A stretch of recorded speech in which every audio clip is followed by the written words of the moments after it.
type to walk a mile just to walk a nigga down. I'm a heartbreaker, darling. I'm my mama petty child. Fuck a bio. When you know, we know, I know what I'm about. 30-30 club, fit the picture, and I got the crowd. Name a rapper like me out. Name a nigga like me dropping. But I had to take a break or two to keep myself from stopping. This my time. I'm in magazines. Nigga, fuck who watching. God test you just to show you that it ain't no other option. That's What's going on, y'all? We tuned in to a new episode of Really Rell podcast. Today I got a special guest. You know, you might know him from the Jamie Foxx show. You might know him from Players Club. You might know him from Don't Be a Menace. You might know him from The Wash. You know, Def Comedy Jam, Comic View, Up and Smoke Tour. The list goes on and on and on. Soul Train. Family Guy. Two could play that game. The Wash. Yeah. I mean, I can keep going. My new series on Netflix right now called Motown Magic. I mean, it's a lot. But I'm here with you, bro. My boy Alex I'm here Thomas. with you, bro. We just here to have a good time and talk that talk. You know what I'm saying? Yeah, man. So let's start with what brings you in town. I'm selling pit bull puppies. Pitbull Yeah, pit bull puppies. No, it's like, I'm out here doing the improv, man. Yeah. Arlington Improv. Every time I come to Dallas, shows are sold out. I mean, it's my 30-year anniversary doing stand-up. So, Oh, yeah? yeah, so thank you. Appreciate that. I've been coming here for so long and doing this. I got a nice following out, and the people in Dallas are incredible. The shows are incredible. So, you coming tonight, right? Yeah, I'm there. So, it'll be your first time seeing me live? First time ever. Come on, man. Let's go. Let's get it. Man, legendary, man. I was a fan since I was a kid. Thought you was one of the funniest. Small as your role was on the Jamie Foxx show, I felt like it should have been bigger because you was like the second funniest person on there to me. I man. appreciate that, man. I came in kind of late. I did the last, 3 seasons or something like that. But it was fun. It was great. Shout out to Jamie Foxx, who's definitely getting better.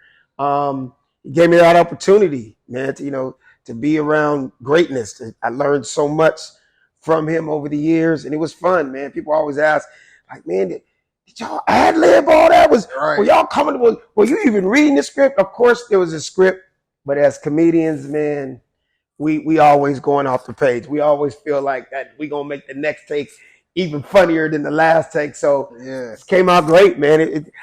We didn't realize when we were doing this show that it was gonna be as iconic as it ended up. Right. Yeah, like when you tell me you grew up watching it, and I'll just be in a gas station and somebody be like, Fino, they'd be yelling out lines. I'm like, y'all remember that? That was 20-something years ago. But it's great. That means, good stuff you remember. It's like a great song. Even though you hear it every day, like that's your song. Right, man. You know what I mean? So, and I was a kid. I'm born in 92, so I was a little kid going to you were school. born in 92? Mm-hmm. You were born 6 weeks ago. That's crazy. Damn, you're a newborn. Jesus Christ. Start thinking about the things I was doing in 92. Damn. Okay. Man, that was the Soul Train days. How long did it take you? You had a full beard by the time you were 6? I got this at 3, man. Oh, no, right. Yeah. So starting with the Soul Train, that was about 92, or was you? That was No, man. Soul Train was high school. I was on Soul Train from 85. What's up, man? Hey, let me hit you back. I'm out here in Dallas right now. I just got finished doing a podcast with some local folks out here. All right, I'll hit you back. All right.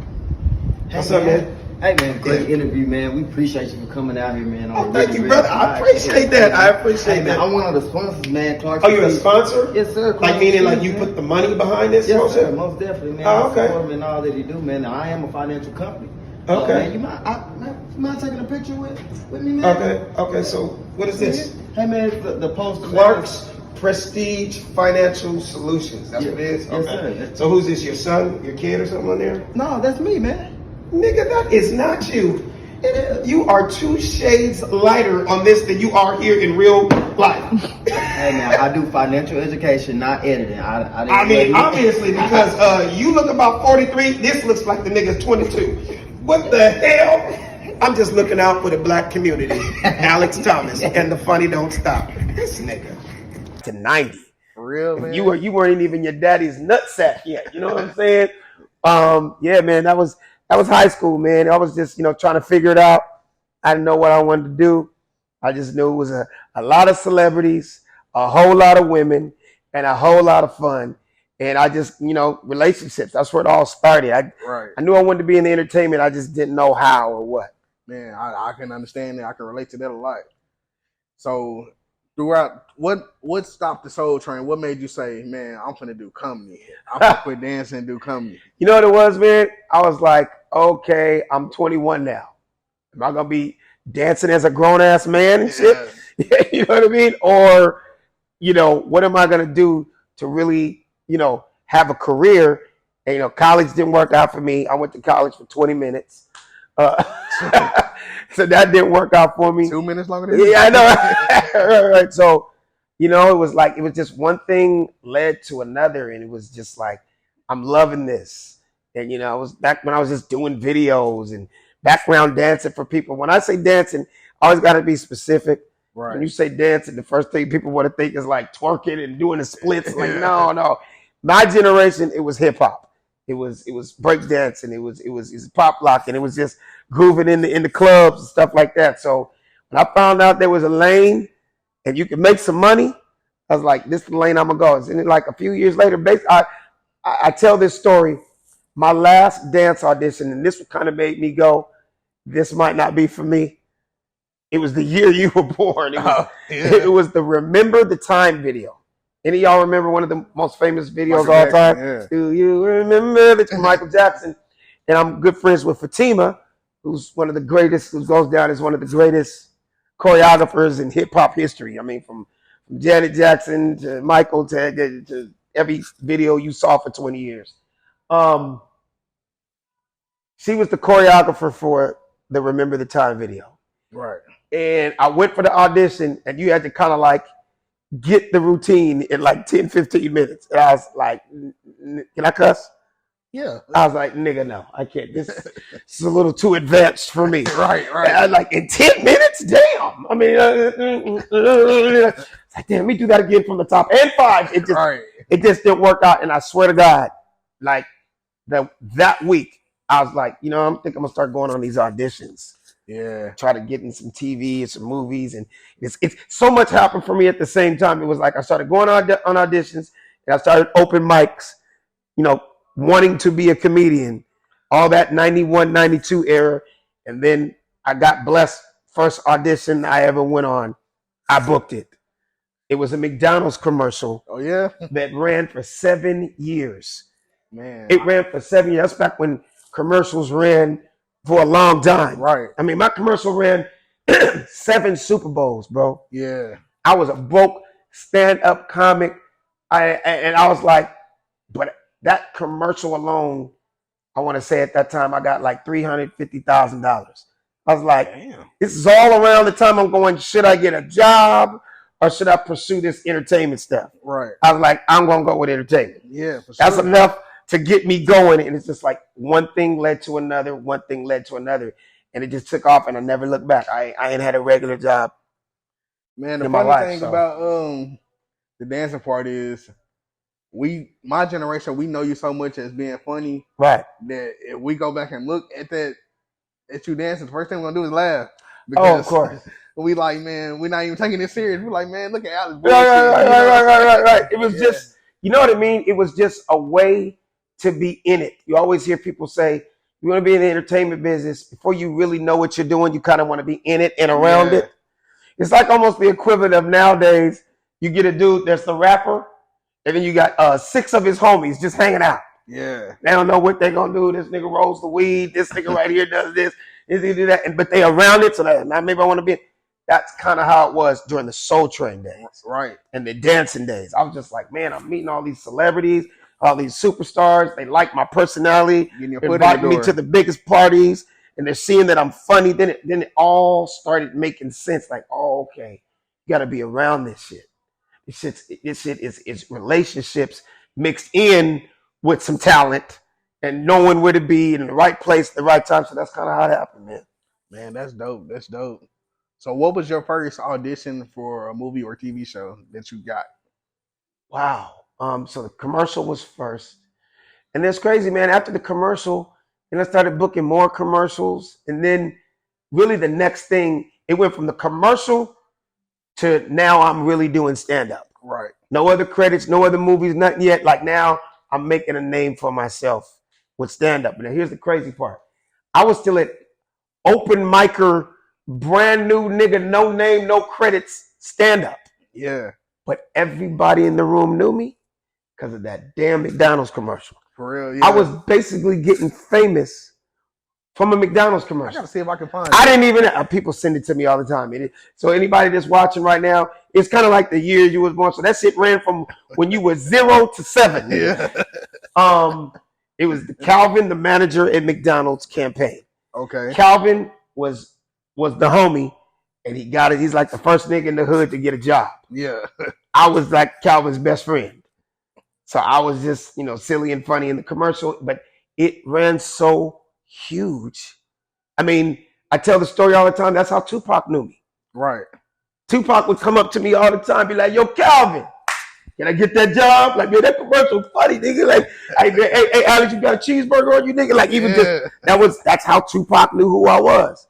And then what happened was Tupac was friends with Chris Tucker, and me and Chris Tucker, Dave Chappelle, all of us were coming up at the same time. So the amateur night at the Comedy Store in Hollywood was the hottest, most popping night. Yeah. So like Tupac and every other rapper on the planet was every Tuesday night to come see the up and coming young black comics. This is all as Def Comedy Jam and Comic View were brewing. It was starting to really blow. Right. And yeah, man, Tupac knew me from doing stand up, and next thing I know, man, it went from the commercial to doing stand up, to meeting Will Smith and becoming a writer on the Fresh Prince of Bel-Air, to Def Comedy Jam, to Comic View. Now the whole country's seeing me, and they're seeing me all the time. Plus being in everybody's rap videos, now the TV shows and the movies started. Now they kind of started seeing my face and knowing who I was. Let's kind of backtrack. So you say you was a writer on Fresh Prince of Bel-Air. Yes. Like when you say that, you wrote the jokes, or did you like? So it started out with me just writing jokes. Yeah. You know what I mean? I tell the story all the time, but not everybody knows it. So right. I'm gonna tell it again here. I remember the day like it was yesterday, bro. Like July 2nd, 1992. I was a broke stand-up comic. I had $11 in my pocket. Caught the bus to the Laugh Factory up in Hollywood. I sat in a 14-hour line just to go up and do 3 minutes on amateur night. Yeah. I didn't even have 5 minutes of jokes. Did my thing. Will Smith was sitting in the front row of the comedy club. And this was way before he was slapping niggas, right? So thank God he didn't slap me that night, because I'm a nigga from South Central LA, and I probably wouldn't be sitting here with you right now. Right. But he came up to me and he was like, "Yo, man, you real funny, man. My name is." I was like, "I know who you are. Yeah. You Will Smith." He's like, "Yeah, man, I got this brand new TV show." I'm like, "Fresh Prince of Bel-Air. I watch the shit every week." It had only been on 2 years at that time. He goes, "Well, let me ask you a question." He's like, "Do you write?" I'm like, "Shit, you got a pen?" He's like, "Well," he goes, "Well, you think you come down and help us with some funny stuff like what I saw on stage tonight?" I was like, "Hold on, let me check my schedule." "Oh, yes, nigga, I'm available." He's like, "When do you think you can come down?" I'm like, "Shit, now? Can I get a ride with you?" Right. And the rest was history. I was literally there the next day for 4 more years. Literally thrown in. I didn't know anybody there. And yes, it started out for me just writing his jokes. You know what I mean? And I was, put it this way, I was like the honorary Philly dude on that show. Oh, yeah. Because everybody was from Philly. That's why I always, look up to Will, because he put all his boys, his homies, his family, everybody on. So they were like, "Who is this dude? Where'd you find this nigga?" You know what I mean? Yeah. Is this nigga getting a check every week? What is going on here? But it's kind of like, obviously, the star of the show found me. Right. That's why I'm here. Yeah, that's a win. You know what I mean? And he threw me in a writer's room with some of the writers that wrote some of the greatest shows of all time. Yeah. You might be too young to know this. All the young people need to Google. But the same stage Fresh Prince was filmed on, it was a famous show when I was a kid. It was called Different Strokes. I know what Different Strokes. Oh, I didn't know if you knew that. Oh, okay. What you talking about, Willis? Yeah. Arnold and I didn't know. That y'all niggas look 12 and 9 years old here. I don't know. This nigga just looks 11 with a full beard. I didn't know. I look 11. How old you look? Oh, that nigga's my age right there. Yeah. Yeah, so Different Strokes was filmed on that same set. I had never been on a set before. Nothing. It was all new, but it just, Will and I were the same age. We had similar, backgrounds. I was like, so one reason why Will Smith and I got along so well and became such great friends is because same way he was born and raised in Philly, I was born and raised in South Central LA. And obviously when you think South Central LA, you think what you all are probably thinking right now, boys in the hood, Menace to Society, Crips, Bloods, gangbanging. Yeah, that shit was all around me, but what did my parents do? So you don't get caught up in gangs like a lot of your family members and everybody in the neighborhood, well, we're sending your ass to private school. Right. So even though I was born and raised in South Central LA, I was bused to Beverly Hills. I was the only black kid in an all-white private school for like 9 years. So I knew what he was going through and I had a feeling what this show was about. Like it just happened that way. You know what I mean? So a lot of the subject matter on the show, Fresh Prince of Bel-Air, I already had an idea about what's going on here. I was like Carlton, but blacker, nigga. You know what I mean? Yeah. Like Carlton was the type nigga that he's white and he's white 24/7. I saw how you used to dress. Yeah. You know what I'm saying? I was that dude that, I was around white kids all day, but I came home to niggas every day. Yeah. I mean, put it this way. My first 4 or 5 years of comedy, all my jokes was about being the only black kid in an all-white private school. I used to have jokes like true shit. I said like by 13, like my school was like 90% Jewish, right? I said by 13, I'd been to more bar mitzvahs than barbecues. Yeah. You know what I mean? True story. My mom, I went to so many bar mitzvahs. When I was 14, my mother custom made me my own yarmulke. She made that bitch out of a purple Crown Royal bag. I was walking around school looking like a little black Jewish pimp. You know what I mean? And I got teased by my own family and niggas in the hood because they're like, you white, you sound white, you act white, you think you white. And I used to be like, holy cow, whatever gave me that idea. You know what I mean? And they used to tease me because I just wasn't doing the stuff the niggas was doing. Right. Because I was around white kids all day. Like I was horrible at basketball, nigga. I couldn't play no football. I was slow as fuck, but nigga, I could swim with the dolphins. I was varsity speech and debate captain. Like nigga, I played hockey, golf. Like this shit, they were like, nigga, you have completely sold the fuck out. Man. But it well-rounded me. It made me, who knew one day I'd be a comedian? Who knew one day I'd end up writing on one of the biggest shows of all time? Because I already had an idea about it. Like still to this day, I'm one of the type black comics from my generation. I was able to go to the whitest room and kill them and do shit like you saw, Def Comedy Jam, Comic View. But I'm also that nigga, I could do a snowboarding convention in Montana right now and kill the white people. Right. But still be myself. Right. You get what I'm saying? Yeah. So I thank my parents every day for what they did. You know what I mean? Yeah. People can't be mad because your parents cared. Yeah. That's how they show they care, getting you out of the bad neighborhood. So you know, I was just kind of an example that kind of like not everybody that comes out of bad situations ends up being that. I'm not knocking anybody that's watching right now that you still in the hood. But sometimes, you know, it's like an old pimp saying, if you knew better, you do better. A lot of times you see brothers your age or all the way up to my age that are still on that goddamn stoop, still hanging out, shooting dice, ain't did shit, still living with their mama, getting the chick pregnant that grew up on your block. You know, you just stay in this area, you kind of see why they're in that position.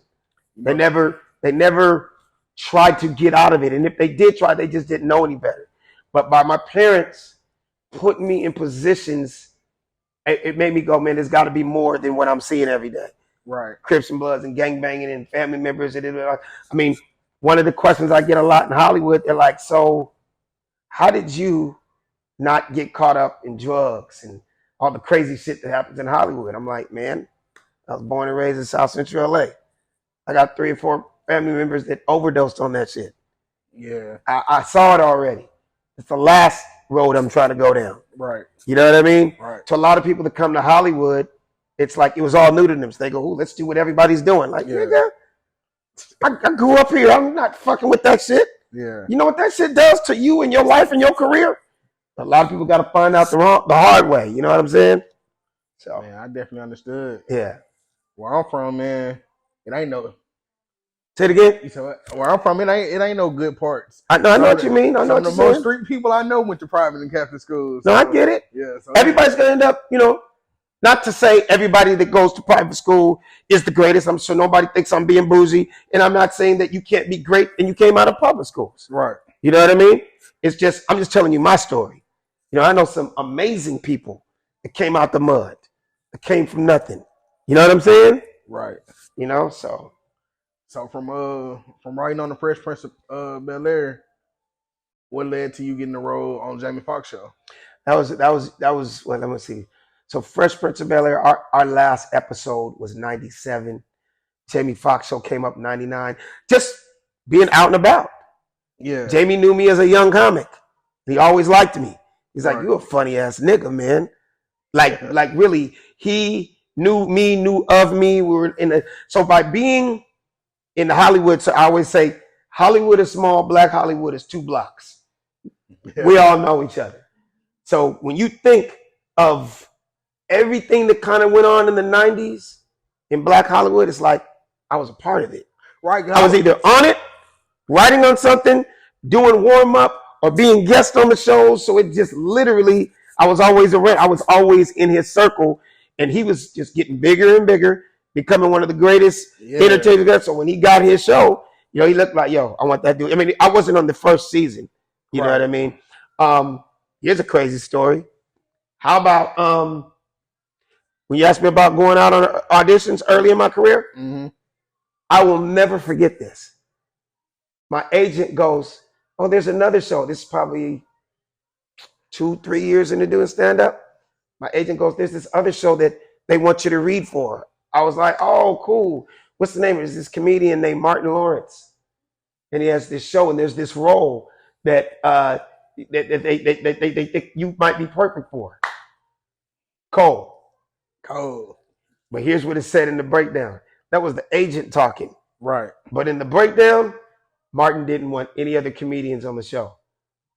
So at that time, they didn't allow me to be. I was like, damn it, I just started this shit. Yeah, you already. Like, nigga, I ain't even that funny yet. Shit. I mean, damn, I've only been doing comedy too.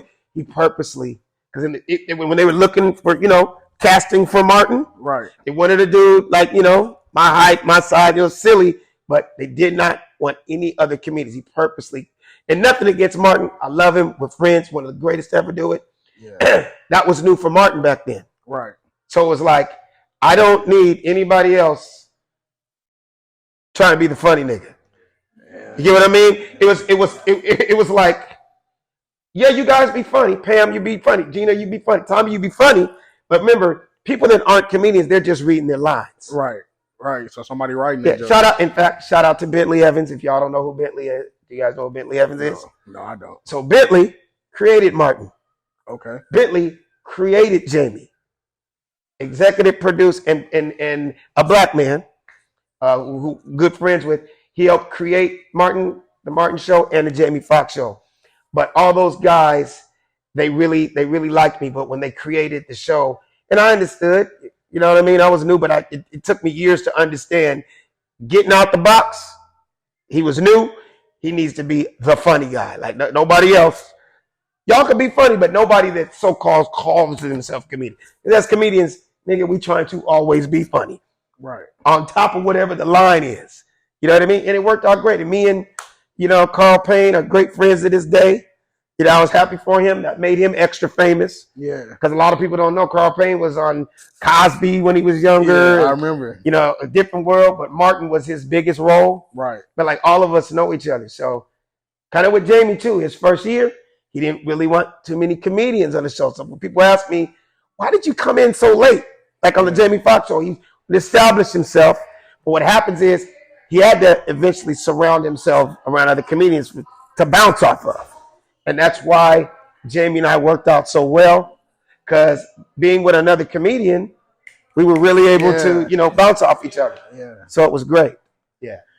So what was the reason you wasn't on the last season of Jamie Foxx? So the reason I wasn't on the last season of Jamie Foxx show is I had to make a serious career decision. Yeah. And that's when Dr. Dre came into my life. Okay. Dr. Dre. Dr. Dre. I know, right? Yeah. When you like, even I don't even really think about it, but now you're asking. Yeah. And I'm kind of looking at the timeline. How things just worked out for me, man. But None of this would have been possible without Jesus Christ. If I didn't have the Lord in my life, none of this would have been possible. But when you make me really look at my timeline, you're asking great questions. The reason I wasn't on the last season of Jamie Foxx show was because of Dr. Dre. Dr. Dre called me one day out the blue. Nigga, we about to go on the biggest tour in hip hop history. Man. I was like, Dre, you know I'm on a TV show. Y'all see you on the Jamie Foxx show and shit, all that. This is real talk. He's like, how much that nigga paying you? And I told him, he's like, nigga, I'll double that. I was like, so when do you start? Yeah. Thursday? I'll be there. So Jamie and I had a little falling out because of that, but it was a decision I had to make because what I was going to make with Dr. Dre on this Up in Smoke tour was damn near going to triple what I made on the Jamie Foxx show. So I had to go one more season of this or 5 months of tour on the biggest tour in hip hop history. Yeah. I had to do what I had to do. I would have made the same decision. Yeah, so that's why I ended up hosting the Up in Smoke tour. I want to say either up until Rihanna or maybe Jay-Z or Beyonce right now, it was the biggest tour in hip hop history. Dr. Dre, Snoop, Ice Cube, Eminem, East Siders, Warren G, Exhibit, Daz, Corrupt. It was just a West Coast bonanza. We sold out every arena in America, every 30,000 seat venue. And it was huge for me because as a comic, biggest room I'd ever done was like, 3,000 people. Right. And that's when I would open up for Mark Curry or open up for Jamie Foxx or open up for the Wayans family. I had never been in front of 30,000 people. Right. Every fucking night. Sold out. So that made me super strong as a comedian. So I thank Dr. Dre so much for that. And it felt like, man, if I can do this and kill 30,000 people every night, man, these little comedy clubs ain't shit. Yeah. You know what I mean? And it just made me super strong, man. It was one of the best moves I ever made. You know what I mean? And then right after the Up in Smoke tour, literally end up, remember I used the word relationships? Right. I'm around Dr. Dre every night. They see how crazy I am. They see how funny I am. Hey, nigga, we about to do this movie. I'm like, damn, I ain't even unpacked from the tour. I'm like, what is it? He's like, DJ Pooh comes to one of our cities. I remember what city. It was Detroit. 49 cities. It was like 36 cities in. Nigga said, here's a script. I want you in that shit. You a funny motherfucker. I turned it over. Oh, okay. The Wash. Yeah. Man. Me, Snoop, Dr. Dre. Ends up being a cult classic. I know you've seen The Wash. Man, come on, Yeah. Funny as hell. Things were just always lined up for me in my career, man. I'm sorry I'm talking so much. No, but you're asking some good questions. That's what you're here for. I want to hear it all. I want to hear it all, man. For real, you got the. Thanks to you, everybody. Thanks to you, that tuck in your belly joke. I had to hear that. Tuck in your belly, nigga. Yeah. That is hilarious. It's crazy. When people remember lines, and I'll be walking down the street in Oak Cliff, or I'll be walking down the street in Detroit, be a nigga. Tuck your belly in, nigga. Like these niggas really what? And you know who I was talking to? Yeah, you was talking to Bruce. Yeah. And that again was just me freestyling, being silly. Man, I didn't think nigga a whole generation was listening. You know what I mean?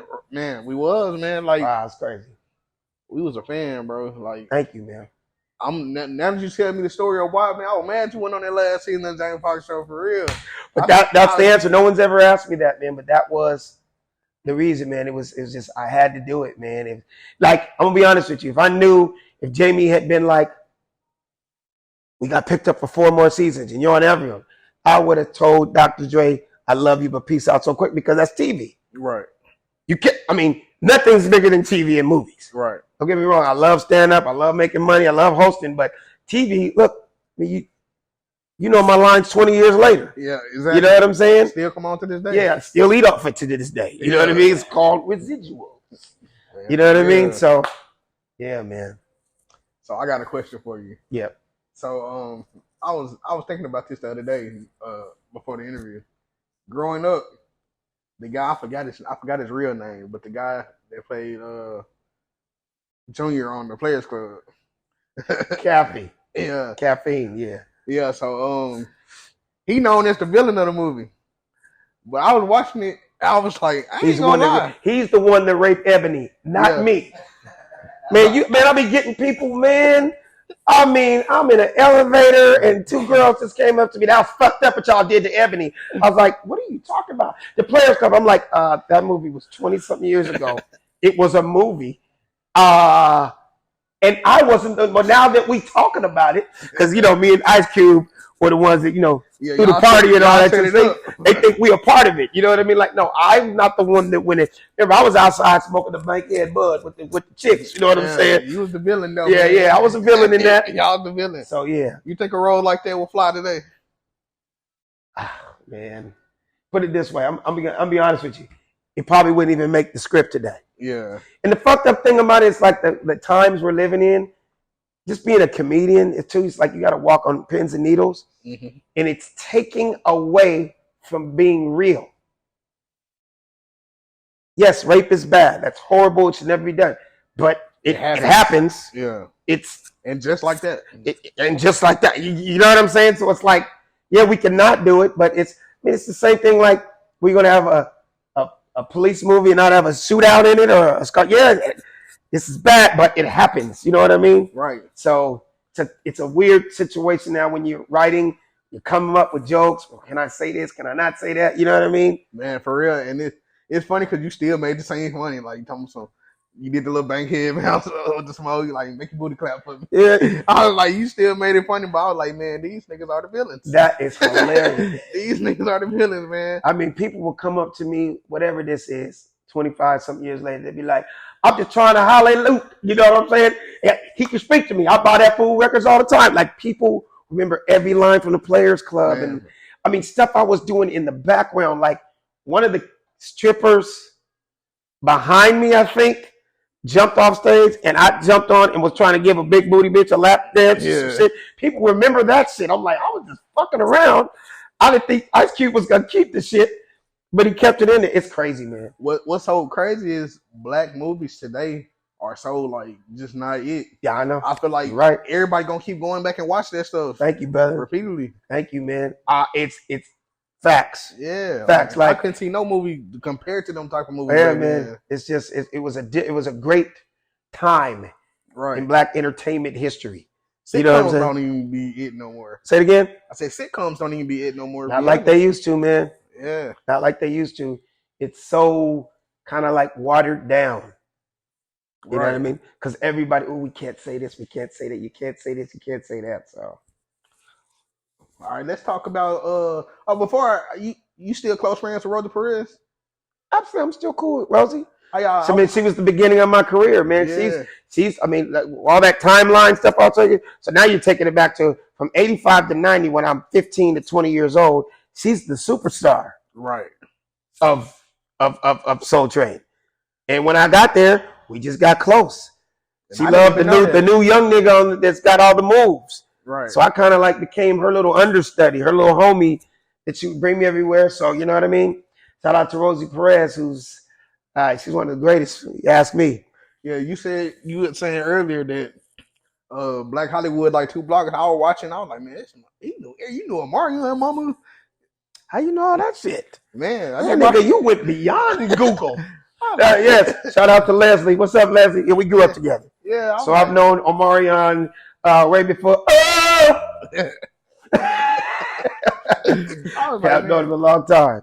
Man, that's cool. Like, and y'all was, everybody back then was regular. It wasn't like, didn't nobody have to be starstruck or anything. I mean, y'all might have was, but y'all. You know what it was, man? Growing up in L.A.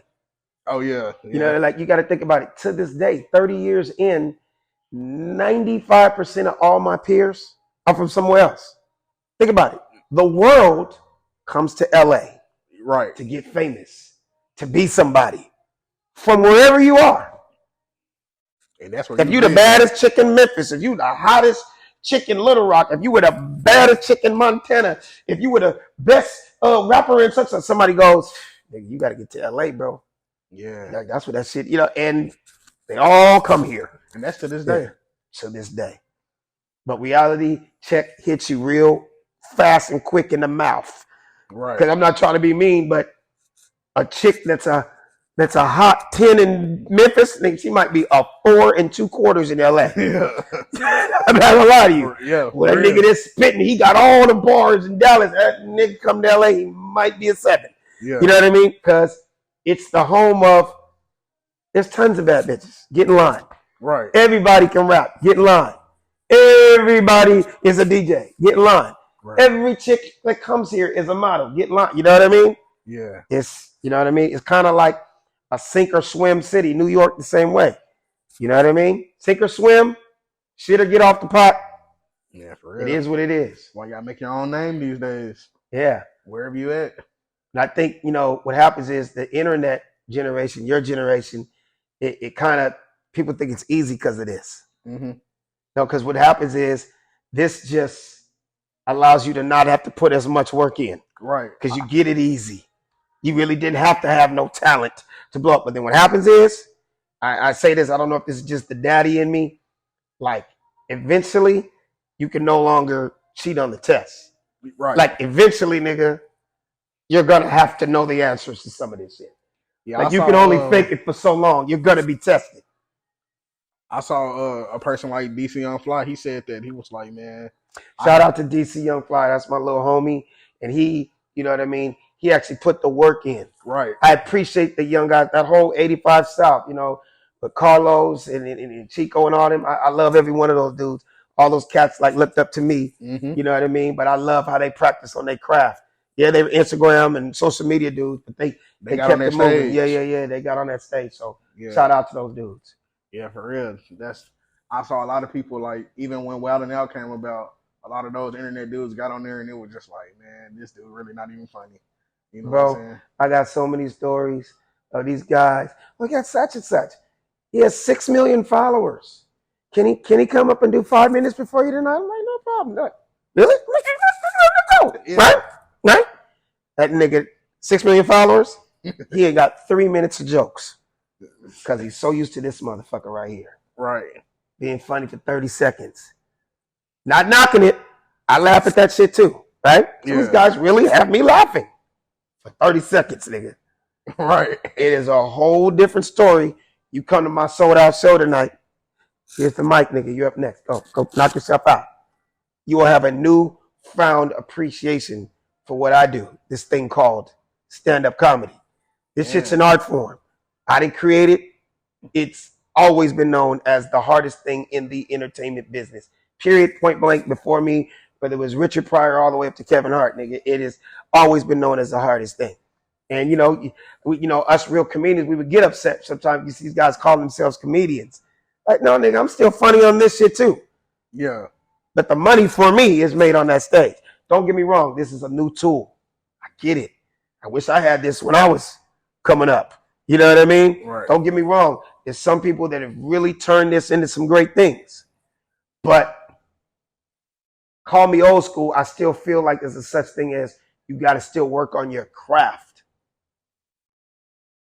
Work on your craft. No matter what you do. I don't care if you're a hairstylist, a comedian, a model, or nigga, you a mechanic, nigga. Yeah. You got to work on your craft. For real. Whatever you do, be the best at it. Don't think just because you, hey, nigga, you know what I mean? Fix a little carburetor real quick on Instagram. You be like, yeah, nigga, I'm a mechanic, nigga. Yeah. I'm open for business, nigga. You did that shit for that. You really don't know anything about this engine, nigga. Right. You just did 30 seconds of something so you changed can the lie. tire. Yeah, nigga. Yeah, you know what I'm saying? You changed the tire, nigga. You're not a mechanic. Right. You know? All right, man, let's get into The Funny Don't Stop, your book. Yes, absolutely, man.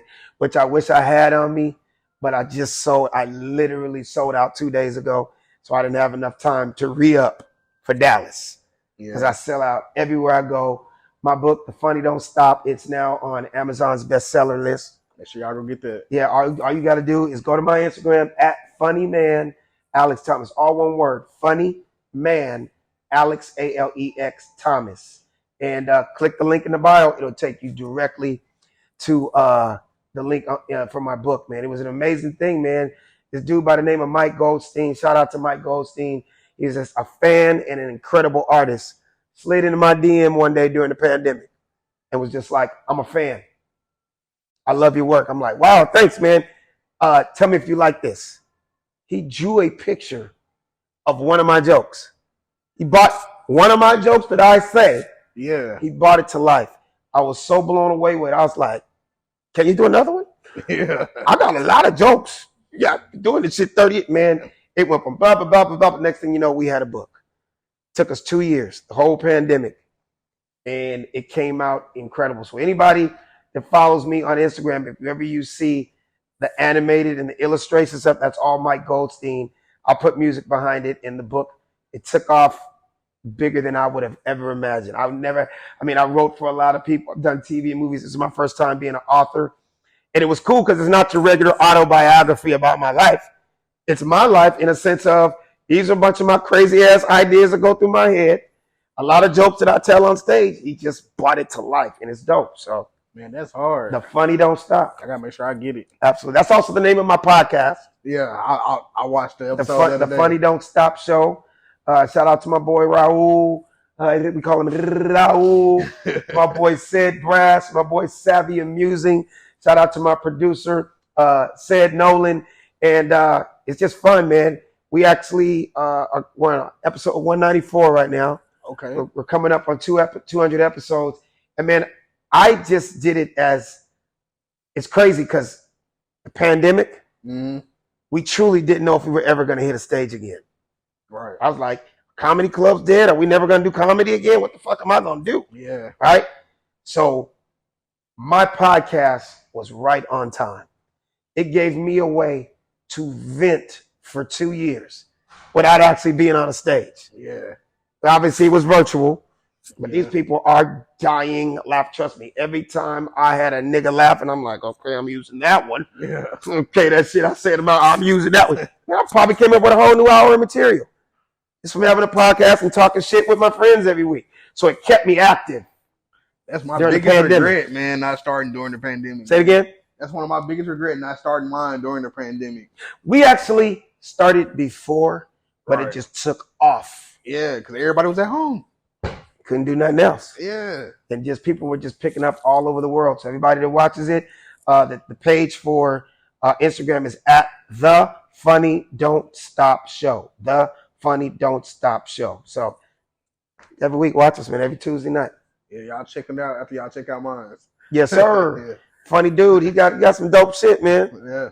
Congratulations on what you're doing too, bro. I appreciate it, man. You just taking it into your own hands, man. You're not your generation, man. I like when cats be like, we're not gonna sit around and wait. You gotta get it how you can. So I don't knock any of these dudes. If anybody hears anything I'm saying, it's not that I'm knocking any of these guys. I'm saying, hey man, I understand the hustle and the grind. Right. All I'm saying, you've probably heard me say it 10 times in this interview.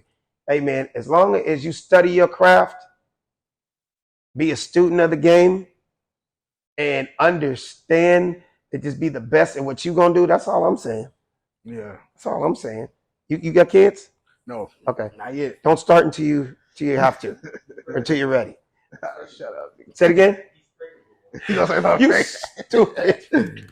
No, that's my son right there, though. That's funny. He's like, Dad, shut up, go to your room, do your homework, nigga. No, but yeah, man, we had a little pandemic baby, man. Me and my wife.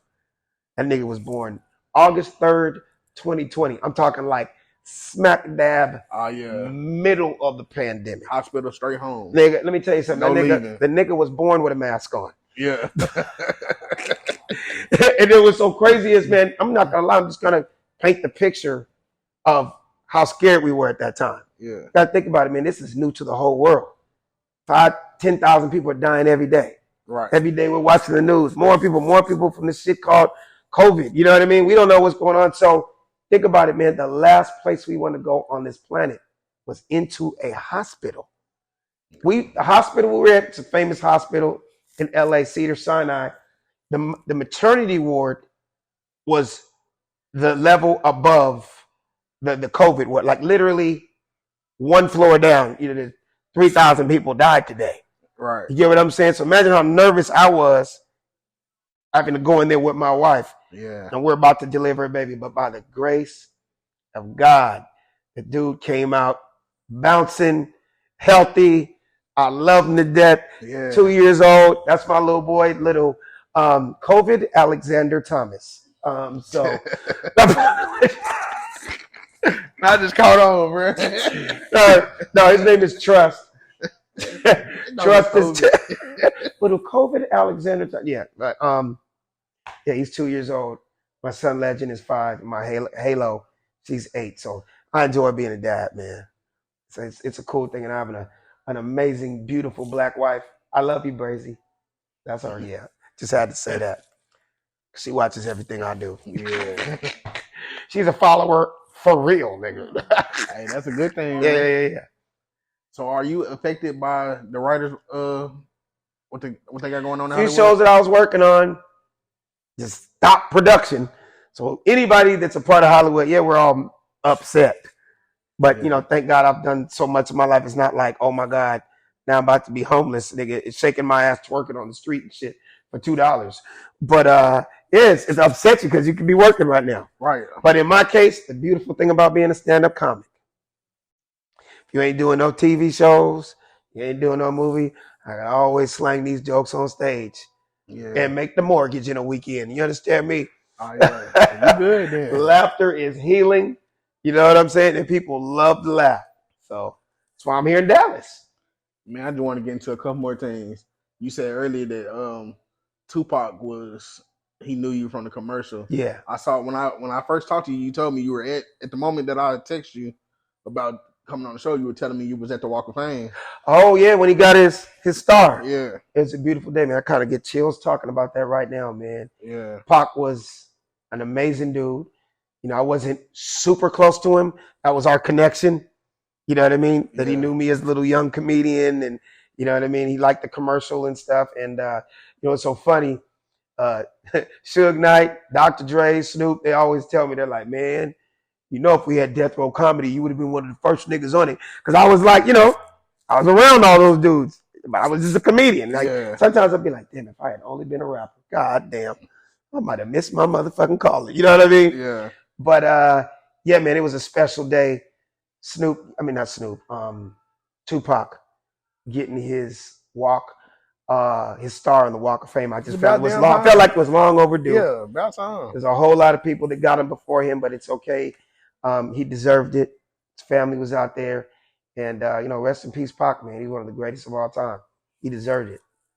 Yeah, man. Do you have one? Not at all. You expect I'm a star in my house. Yeah. Yeah, there's a star on the carpet in my living room. Yeah. And then that's one of those things, man. It's kind of like you always hear pro athletes say things like, hey, man, at the end of the day, all the individual accolades are cool, but I'm all about winning. Yeah. Like if I never win an MVP, hey, man, as long as I go down as one of the greatest that ever did it, you know what I mean? Yeah. A dude that was respected, a dude that, like, no matter where he went, there was love. He made people laugh and all that. That's at the end of the day, and able to take care of my family and do what I love to do. That's kind of like, so accolades like that, if it happens, it happens. If it doesn't like make me or break me. I'm not walking around life like, yeah, man, why are you mad, man? Just don't have that star on the Walk of Fame, man. You know what I mean? Right. Dude. Yeah, for real. No, I'm a happy dude, man. Again, like you hear me keep going back to my family, man. As long as my kids and my wife love me, I mean, that's kind of all that matters. Everything else is, you know, extra sauce. You know what I mean? Yeah. So, man, that's cool, man. I'm glad I was able to see your work. I'm glad you brought me a lot of laughs. You brought me, you know what I'm saying? You was, like I said, you probably was the reason the teachers was mad at me. You was one of them for sure. You know what I'm saying? Telling all your little jokes, going in there. That's hilarious. That is hilarious, man. To meet somebody that says that, yeah, that's crazy. Because I know I was that way when I was a kid. I was able to recite every Richard Pryor lyric, everything he said, and you know, I was we're saying everything that Arnold said on Different Strokes, and from watching What's Happening, I knew everything that Roger and Rerun said, and you know what I mean, or your favorite movies. So it's crazy that people are saying that about me now. So that makes me feel good. And this one of the things that's gonna help me keep going, because it's like, bro, I interviewed somebody I grew up watching. You know what I'm saying, on TV. It's funny, man, because you do something that just, well, you're gonna come see me live, but I do a joke on stage about, like, I did a show and a young host was introducing me. Yeah. So it's like you. He's like, man, I can't believe this next dude's coming to stage, man. It's like, I looked up to this dude. Yeah. One of the funniest dudes ever, man. I was 5 years old when the Jamie Foxx show came. I was 2 when Def Comedy Jam. Like, mama used to love this. They give it up for Alex Thomas. I mean, I grew up watching him. Give it up for Alex Thomas. And I got on stage. I was like, nigga, you just made me sound like I was 79 years old. I mean, you might as well have been like, this next comedian coming to stage marched with Martin Luther King. This next comedian coming to stage did 2 episodes of The Jeffersons. This next comedian coming to stage was the baby in Roots. Like, you know, it just made me something. But it makes me feel good because at the end of the day, 30 years, still be relevant, still get to do what you love to do. I can't complain. That was all God. You still known. Absolutely. Yeah. Man, I appreciate you coming up today, man. I appreciate you having me. This was fun. Keep doing what you're doing, brother. And I appreciate you, man. I got a gift for you too, man. Oh, what's this? What's this? It's a shirt with my logo on there, man. Hey, Really Rell podcast. Yeah, that's man. hard. I like that. When they say where you get that from, you know, lead them the way. That's what's up. That's Lead what's them the up. way. Thank you, brother. I appreciate that. Man, I'm wearing that to the gym. Hey, I need to wear mine there. Real quick before we go, man. Yeah. I did a little raffle. Okay. You know what I'm saying? T-shirt drawing for a winner of one of those T-shirts. Okay. Well, actually, it's 2 T-shirts. Okay. And I'm gonna, you know, get on with it. So what do I do? I'm gonna push the raffle button, and you can announce a winner for me. Okay. 1 second.